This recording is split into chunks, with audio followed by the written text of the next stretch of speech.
तो फागुन महीने के आगमन के साथ ही बालोतरा के ग्रामीण क्षेत्रों में रंगत देखी जा रही है। गांवों की गलियों से लेकर चौपालों तक देर रात ढोल और चंग की थाप गूंज रही है। फाग गीतों की मधुर स्वर लहरियों के बीच ग्रामीण पारंपरिक और यहां ज्ञान नृत्य करते हुए नजर आ रहे हैं। इससे पूरे इलाके में उत्साह और उत्सव का माहौल है। इस वक्त आसोतरा गांव में मौजूद है, जहां पर बड़ी संख्या में ग्रामीण देर रात तक इस परंपरा को निर्वाह करते हैं। करीबन एक माह तक फागुन के महीने में लगातार ग्रामीण है, क्योंकि अब उनका जो रबी की फसल है वो भी कटकर पककर लगभग तैयार हो चुकी है। तो ऐसे में खुशी का माहौल है। क्या आप लोग जो नृत्य करते हैं, इस नृत्य को क्या कहते हैं? इसको आंगी घेर करते हैं। ये हमारे कई परंपरा से बनी आ रही है। पहले राजा महाराजा की वेशभूषा थी, फिर हमारे पिता दूल्हे बुजुर्ग इनको कई सदियों से घेर नृत्य भाईचारा की तरह से मिलन करके ये नृत्य करते थे। आज हमारी युवा पिंडी है, आज ना युवा नवयुवक मंडल आसोतरा जो युवा जागृति मंच शिकारपुरा से हमारे जो आप नृत्य करते हैं ये खाली फाल्गुन के महीने में ही करते हैं आप लोग? ये हम फाल्गुन में ढाका पासम से लेकर रामनवमी तक ये लगातार नृत्य करते हैं। फागुन का महीना तो हम शानदार से प्रदर्शन करते हैं। ये गेर ही नहीं बल्कि ये राजा महाराजों की गेर है, जो पुराने संस्कृति से चली आ रही है। और हमारे बुजुर्ग लोग इसमें 3 राउंड में गेर खेला करते थे। जैसे एक राउंड अभी देखा आपने, ऐसे जो 3 से 4 राउंड होते थे। 6 से 7 ये तांबे के ढोल रहते थे यहाँ पे।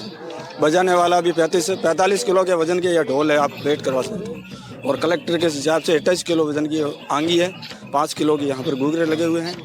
इसी के साथ में ये प्रदर्शन करते हैं। और लगातार 2 साल से मैं ये आंगी घेर फहरा हूँ। लगभग वजन के 30-35 किलो वजन है इसका। और रात पे 11 से 12 बजे तक हम सब यहाँ समाज के इकट्ठा होकर इस घेर का नृत्य और संस्कृति प्रोग्राम को आगे बढ़ा रहे हैं। ये फागुन का महीना में ये राजस्थान का सबसे बड़ा त्योहार है। और ये त्योहार में हमारे को सबसे बड़ी उमंग रहती है कि ये महोत्सव करने की। ये परंपरा पुरानी है, मगर हर गाँव की अलग अलग जो घेर का नृत्य है वो सब अलग अलग है। हमारा जो अब मेरे गांव का नाम हो गया, गर्व तो हो गई है ना। हम पहचान बहुत लंबी बनाए हैं, मगर हमको इतना ज़्यादा टाइम नहीं मिलता। हम तो खेती में अटके हुए हैं और खेती में काम लग जाते हैं, क्योंकि ये काम ही है। और बाद में जो कहीं बुलाते हैं तो चले जाते टाइम के आधार पर। ये मनोरंजन होता है शरीर के लिए। ये कई सालों से नहीं, 1 साल से जो होली का पर्व आ रहा है, तो इसीलिए 12 महीना भी अपना मनोरंजन बन जाता है। देर रात तक आप लोग नाचते हैं, 11-12 बजे तक नाचते हैं। सारे युवा, सारे बुजुर्ग सब साथी।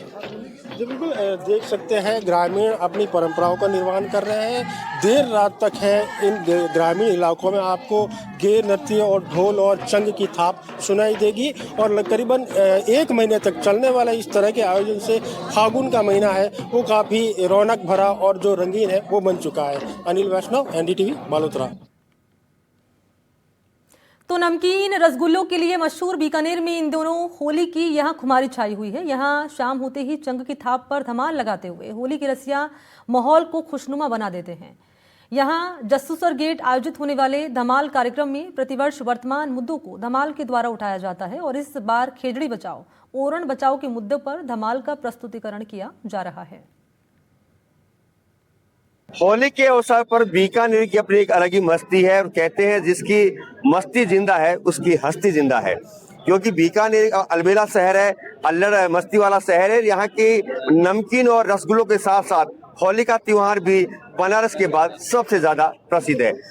बीकानेर के होली के रसिया चंग की थाप पे जो धमाल सुनाते हैं, उसी को सुनने के लिए आप देख सकते हैं कितनी भीड़ है यहाँ पे। अभी हम खड़े हैं जसोर गेट पे, और जो चंग की थाप पे जो धमाल सुनी जा रही है, इसको लेकर लोग दूर दूर से यहाँ तक कि जो प्रवासी राजधानी है वो भी विशेषकर बीकानेर आते हैं। इसमें हम क्या हर साल नई धमाल गाते हैं, जो मुद्दे होते हैं ना उस पर बनाते हैं और धमाल गाता है। हम खुद ही लिखते हैं धमाल और खुद ही गाता है। इस बार क्या है कि ये खेजड़ी वाला और गोचर बताओ ये सबसे बड़ा मुद्दा है। फाल्गुन मास लगता है तब से जब इस मस्ती में झूमने लगता है। और जैसे ही मतलब महाशिवरात्रि के बाद में यहाँ पर चंग पर धमाल के लिए दूर दूर से गांव से लोग आते हैं और फुल मस्ती में यहाँ पर आनंद लेते हैं। चंग पर धमाल ही हमारा मुख्य उद्देश्य रहता है। हर एक रसिया ना होली का वो आना ही पड़ता है इसको एक बार। हर एक रसिया जो होली का है उसको आना ही पड़ता है। लेकिन इस जो चंग की थाप है उसको मधुर जो धुन देते हैं उनको भी हम बात करेंगे। बांसुरी का वादन करते हैं, चंग की थाप के साथ एक स्वर लहरी अलग निकलती है। कितना आनंद आता है जब लोग आपकी बांसुरी पे झूमते हैं। बड़ा ही आनंद आता है और बड़ा ही आनंदित माहौल होता है। और हमारे आदरणीय जो कि आपने सुना है सत्तू महाराज जी, इनके सानिध्य में पूरा मंडल अपने आनंद में आनंद में डूबा रहता है और होली के हर पावन पर्व में इन्हें आनंदित मंच मिलता है। हमें आनंदित मंच मिलता है, ये कहना है जो होली के रसिया है। हजारों की संख्या में यहाँ लोग इकट्ठा होते हैं और इस धमाल को सुनते हैं और इस धमाल के जो क्या विशेष मुद्दे रहते हैं, इनका रस कैसा है, वो भी आपको हम सुनवाएंगे। लेकिन होली की जो मस्ती है वो बीकानेर में अपने आप में अलबेली है। कैमरा से साथी राजेश संगानी के साथ त्रिभुवन रंगा, NDTV, बीकानेर। ये जगदम्बा मित्र मंडल है और बसंत पंचमी से ही यहाँ चंग की धमाल शुरू हो जाती है। धार्मिक, सांस्कृतिक और लोगों को संदेश देने वाली धमाल। इस साल भी सत्यनारायण जी प्रजापति साहब जो हमारे जगदम्बा मित्र मंडल के मेन आदमी हैं, उन्होंने खेजड़ी बचाओ और वृक्ष लगाओ जैसे और गाय बचाओ आंदोलन पर एक बहुत बढ़िया धमाल तैयार की है। तो हमारा उद्देश्य यही रहता है कि हमारी बीकानेर की संस्कृति जीवित रहे और साथ साथ में धमाल के माध्यम से ये होली की जो परंपरा है वो जीवित रहे, यही हमारा उद्देश्य है। तो तीज त्योहारों के लिए दुनिया में अलग ही पहचान रखने वाला मेवाड़, जहां होली का अनूठा अंदाज रहता है। मेवाड़ अंचल के प्रसिद्ध धर्म क्षेत्र हरड़ी गांव की होली की अनोखी और खास परंपरा है। यहां होली का दहन नहीं बल्कि पूजन होता है। पूजन भी चांदी की होली और सोने के भक्त प्रहलाद का। इस खास परंपरा के चलते अब इस गांव की ख्याति दूर दूर तक है। इस गांव में होली पर सोने के भक्त प्रहलाद चांदी की होली की गोद में बैठाते हैं। मंत्रोच्चार और रस्मों रिवाज के साथ पूजा संपन्न होती है और अलग हटकर बनी परंपरा के पीछे का कारण है गांव का एक आगजनी का विवाद।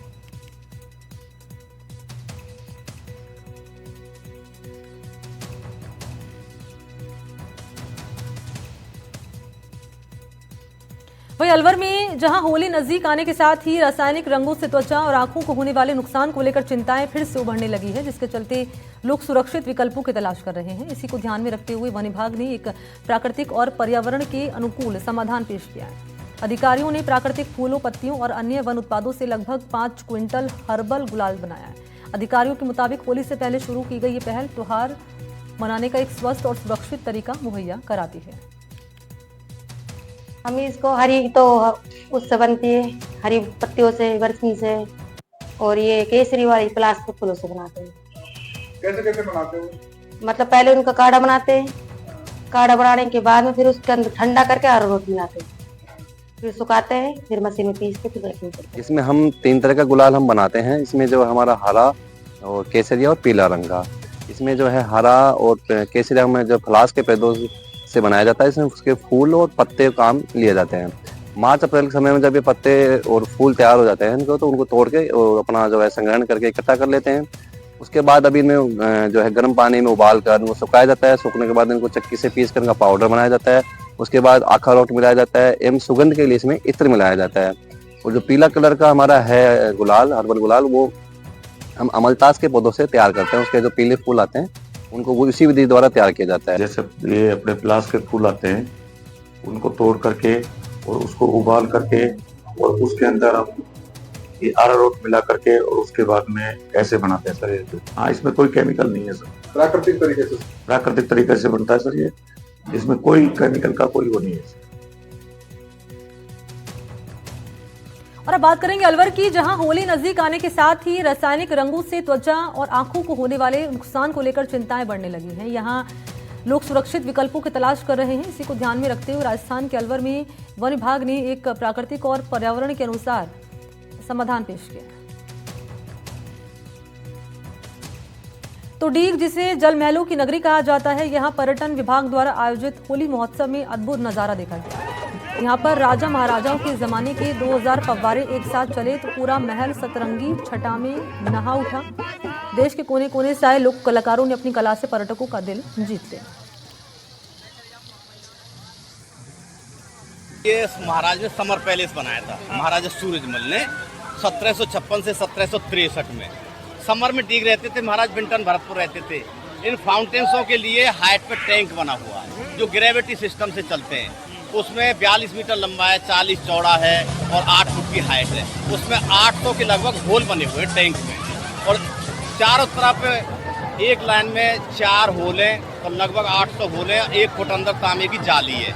जब इस टैंक को भरते हैं, पहले तो एनिमल्स भरते थे, जो चमड़े का चौक होता है उसको भरते थे, अब इसको समरसेबल से भरते हैं। चलो जी, कब से आ रहे हो देखने यहाँ पर? तो काफी हमारा जन्म स्थान ही यही है, हम तो जन्म से ही देख रहे हैं इनके लिए।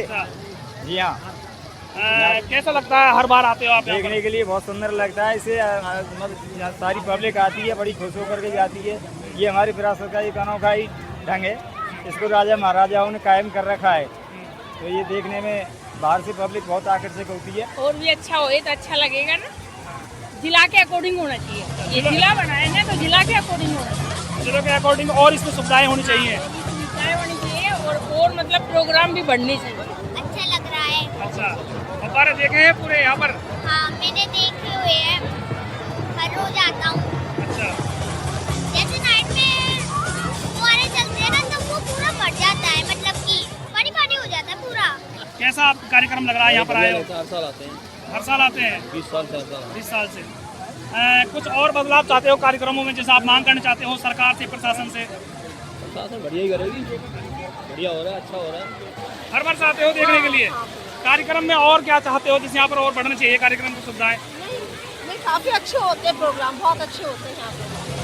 फखरुद्दीन एक बुजुर्ग इंसान है जिन्होंने आज तक जो पुरानी विरासत है उसको जिंदा करके रखा है, और साथ में इनको पद्मश्री अवार्ड मिलने वाला है, जिसकी इनकी घोषणा हो चुकी है। आज इनसे सीधा बातें करते हैं। ये बताइए क्या नाम है?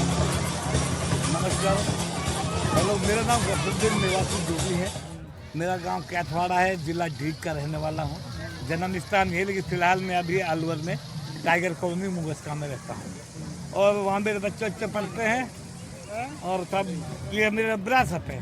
मेरे पिताजी दादा उनसे सीखा मैंने, और तब